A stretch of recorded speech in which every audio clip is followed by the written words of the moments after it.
Et c'était une blague, c'est pour Halloween. Alors, allez, c'est parti pour le JT du dimanche 30 octobre et on commence directement avec Christian Perron. Ah, Perronnet ou hein? Alors, aujourd'hui, je voulais vous parler... Alors, vous avez vu, par contre, j'ai refait ma petite coupe d'été. J'ai fait ma coupe d'été en plein mois d'octobre. On n'y comprend plus rien. Alors, je voulais vous parler de Christian Perron, ou Christian Perronnet, ou Tibia Perronnet, enfin j'en sais rien, je me mélange tout le temps. Oula, attendez. Qu'est-ce qui m'arrive, moi, tu vu? Hop, oh ouais, je suis en train de faire une Katy Perry, moi.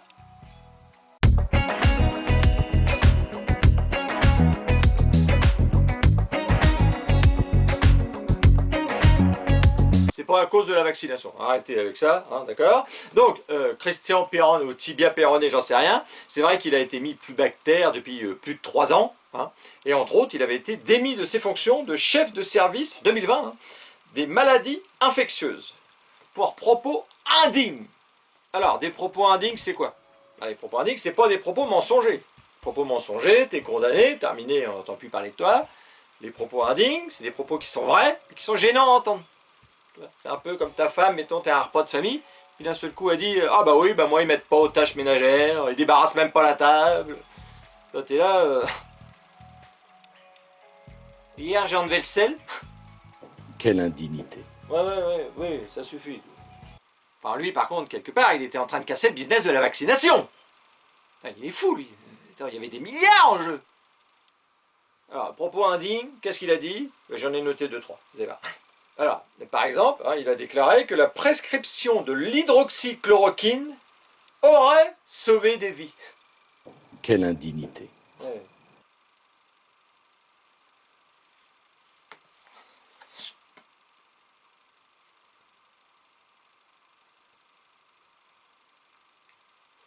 Alors, qu'est-ce qu'il a dit d'autre? Alors, il aurait dénoncé que les généralistes touchaient de l'argent avec les tests Covid. Quelle indignité. Et que c'était le jackpot de garder des malades en réanimation. Quelle indignité. Non. Comment on peut dire des choses pareilles? Il laisse entendre que les pharmaciens, les médecins, tout ça, avec les tests Covid, tout ça, les trucs, ils se faisaient du... Ah, attendez, accrochez-vous. Il n'a pas dit que ça, attention, parce que celle-là, alors là, attention. Ça, il a déclaré que les vaccins Pfizer et Moderna sont des substances thérapeutiques expérimentales. Quelle indignité! Quelle indignité. Ferme ta gueule, toi, par contre, là, s'il te plaît. C'est moi qui parle. Oui. Et ça, c'était en 2020. Hein. Alors, écoutez ce qu'il a dit dernièrement, là, c'était le 19 octobre 2022. Il parlait des rongeurs et du vaccin. Écoutez-le. Et quand notre ministre de la Santé a dit l'année dernière c'est faux, les vaccins sont parfaitement éprouvés. Déjà, ils ont sauté l'expérimentation animale. Parce qu'il y a eu quelques essais chez les rongeurs, ils sont tous morts. Ils ont dit ben non, finalement on n'a pas besoin d'expérimentation chez les souris ou les rats, on passe directement à l'homme. L'homme est quand même un meilleur cobaye que les rongeurs. Ouais, vous avez vu, apparemment, les rongeurs... Hop, apparemment, quick, terminé. C'est comme ça. L'autre, il est arrivé, il a regardé, mais... Bah qu'est-ce qui s'est passé? Qu'est-ce qu'ils font? Ils dorment? Bah... Puis la soupe, ils ont pas aimé? Ah non, ils ont pas aimé. Bon, bah c'est pas grave. Allez, terminé. On annule tout. Allez, j'appelle Macron, Trudeau, allô, Macron? Ouais, bah c'est parti, on lance le business. D'accord? Allez. C'est comme ça que ça s'est terminé, directement avec tout. Bon, on peut dire qu'il y a l'effort quand même, là, le tibia Perronnet. On peut dire, il a une bonne paire dans le pantalon, hein, ça c'est sûr. C'est pas Jean-Marie Bigard avec ses 2 noyaux de cerise. Hein. Il a pas besoin de faire de gonflettes pour se donner de la prestance, hein. Ça c'est sûr, il en a. Donc, le Conseil de l'Ordre qui l'avait suspendu hein, de ses fonctions, il avait aussi porté plainte contre lui. Et là, le 21 octobre dernier, la plainte elle a été rejetée pour des propos qui n'étaient pas outranciers. Alors, c'est en première instance, enfin c'est une belle victoire quand même, quelque part pour lui et puis pour tous les complotistes. pour moi, c'est une victoire, ouais, en tant que complotiste, hein, ça c'est sûr, et puis bah, pour vous aussi, j'imagine, parce que c'est vrai que vous me suivez depuis un moment, et puis je commence à vous connaître. Tu vois tout. Alors, c'est vrai que là, ça commence à bouger un peu partout. Hein. J'ai vu New York aussi, là, ils recommencent à réintégrer les infirmières. Il y a d'autres pays, je crois que l'Italie aussi. Ça commence à bouger et ça commence aussi à... Oui, par exemple, Pascal Praud. Cette Française... Mais Caroline Mécari, mais c'est insupportable, enfin, votre attitude. Mais enfin, ça va pas. Évidemment, et là, il a fait un petit débat cette semaine, donc on en pense ce qu'on veut de lui, mais malgré tout, sur ce sujet-là, il a quand même été très bon. Et là, donc, il avait un gars face à lui, c'est Jérôme Béblé. Ouais. Alors, c'est un chroniqueur. Alors, c'était pas le pire des chroniqueurs qu'on a vu pendant ces presque 3 années.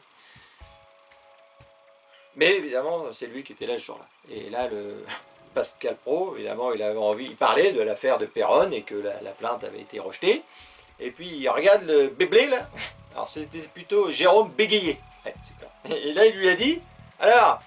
Le vaccin n'empêche pas la transmission. Vous êtes d'accord là-dessus, j'espère? Regardez-le. Mais expliquez ça à Monsieur Béguet qui se Non, sera mais trompé attends, de A à Pascal, Z sur on va cette pas se séquence. rengoler sur le. Honnêtement, moi, il a raison. je ne pourrais pas dire autre chose que la vérité. Et je veux dire, le vaccin n'empêche pas la transmission. Vous êtes quand même d'accord là-dessus, j'espère. Pardon, Jérôme, je voulais Non mais Jérôme, Pas l'heure de mais changer en fait, de- personne ne veut jamais reconnaître ses erreurs. Il était pas, il voulait s'en aller, regardez l'heure, il savait plus trop où il était. Alors bon, c'est vrai qu'il va falloir maintenant qu'il y ait un petit retour de bâton, hein, pour toutes les crapules qu'on a vues sur les plateaux depuis 3 ans et demi. Alors on va peut-être pas les tondre, hein, en passe public, hein. Mais enfin, faut quand même essayer de s'occuper d'eux. Chacun doit faire sa part, ça c'est sûr. Moi, je ferai la mienne aussi. Oh, là. Bon allez, on continue et on va parler maintenant. Alors là, on va parler d'une grosse crapule. Ah. Alors là, je vais vous montrer de la merde, hein. Là, c'est sûr.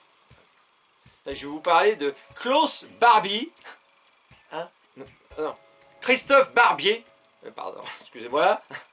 Et on l'appelle l'homme hublot. Je vais vous expliquer pourquoi on l'appelle l'homme hublot. Et vous avez vu sur le côté, il a un petit hublot. Alors très peu de gens le savent. Moi, j'ai réussi à le photographier. En fait, c'est un petit hublot. C'est comme les vaches hublots. Regardez, hein, on rentre dedans pour voir ce qu'ils ont mangé, tout ça. Et lui, bah, il a un petit hublot, hein, ce qui permet de voir. Et on a regardé à l'intérieur, et j'en avais déjà parlé dans une vidéo, et on voit bah, qu'à l'intérieur de son crâne, il n'y a que de la merde. Ouais. Et c'est pour ça que quand il parle, eh ben, il dit de la merde, tout simplement. Donc là, il est invité dans une émission, et là, il y a un auditeur hein, qui appelle, et puis qui dit... Qui dit? Qu'est-ce qu'il dit? Qui ouais. Pas tellement en français encore ce que je dis là. Ouais. Il dit « Je n'y arrive plus en travaillant, que faire ?» Alors, il dit plusieurs propositions plus sales les unes que les autres. Et entre autres, il dit « Il faudrait supprimer, suspendre la 5e semaine de congé payé. » Écoutez-le. Il va falloir travailler plus. Si on veut gagner plus sans mettre en péril la productivité et la compétitivité d'entreprises qui ont des factures à payer, à un moment donné, il faudra travailler plus. François Mitterrand a donné une 5e semaine de congé payé aux Français. Il y a plus de 40 ans, à un moment où peut-être l'économie pouvait se le permettre. Est-ce qu'aujourd'hui, on ne doit pas la suspendre, y renoncer provisoirement? Ah, je vous avais dit que j'allais vous montrer de la merde. Là, c'est de la chiasse. Hein. La chiasse molle. Suspendre la 5e semaine de congé payé. Ah, c'est pas sa première déclaration. Il avait dit pendant la crise du Covid hein, qu'il voudrait qu'on crée une brigade pour aller chercher les non-vaccinés. Et en novembre 2020, il y avait pas mal de cas Covid, bon, plus ou moins, et lui, il avait dit qu'on pourrait faire Noël en mars. Ouais, c'était son idée. Ah, il est sale, lui, il est très sale, très très sale. C'est un peu comme un mec qui t'appelle puis il dit tiens, viens voir chez moi, j'ai plus de lits. T'arrives chez lui, ben t'as des cafards aussi. Oui, et puis en plus j'ai des poux. Ouais, il y a sale, très sale et dégueulasse. Bah, très dégueulasse, c'est Christophe Barbier. Et je suis sûr, même un homme de droite, il écoute parler, il est peut-être gêné. Il se dit, oui, il va fort. Lui. Moi, je suis socialiste et je l'assume. Oui, d'accord, on a compris. Bah, c'est vrai que c'est un peu une tactique. Hein. J'en avais parlé avec les retraites. Hein. Édouard Philippe qui annonce 67 ans et puis Macron qui arrive derrière 65 ans. Tu dis, oh bah oui, c'est pas mal. Là, c'est un peu pareil. T'entends parler Christophe Barbier. Toi, tu arrives derrière, t'es tranquille. Ah, il fait bien le boulot, hein, le crasseux, là. Voilà, bon allez, on va passer à un autre sujet. Un dernier sujet, c'est ça. C'est l'astuce du jour pour les voitures électriques. Alors, l'astuce du jour, c'est comment recharger une voiture électrique Là, c'est la solution du futur. Bah, regardez. So basically, it goes in here. This is the way, then that plugs into here, and that plugs into there, and then you're good to go. It's a weird system. It's just run out of gas, and it's a long road. Okay. I can't believe I actually helped a Tesla charge itself with gasoline. This is the. In there. So how long you need to? Voilà, je vous avais dit que c'était une bonne astuce, hein, vous avez vu avec un petit peu d'essence, hein, et puis bah, la voiture, bah, voilà, elle se recharge, et ça c'est bien, et ça c'est le futur. Allez, bravo. Voilà, bon bah voilà, terminé pour ce JT, hein, c'est le JT, bah, il est terminé, ouais, j'ai plus rien, non, je regarde toujours, mais non, j'ai rien. Et puis bah on se retrouve dimanche prochain pour une autre vidéo, mais il y aura peut-être entre deux des petites conneries. Ouais, j'aime bien mettre des petites conneries entre deux, tout le temps, quand je peux, quand je veux, voilà, c'est ça Pipo TV aussi quelque part. Allez, ingénieur, on se quitte, et puis bah voilà.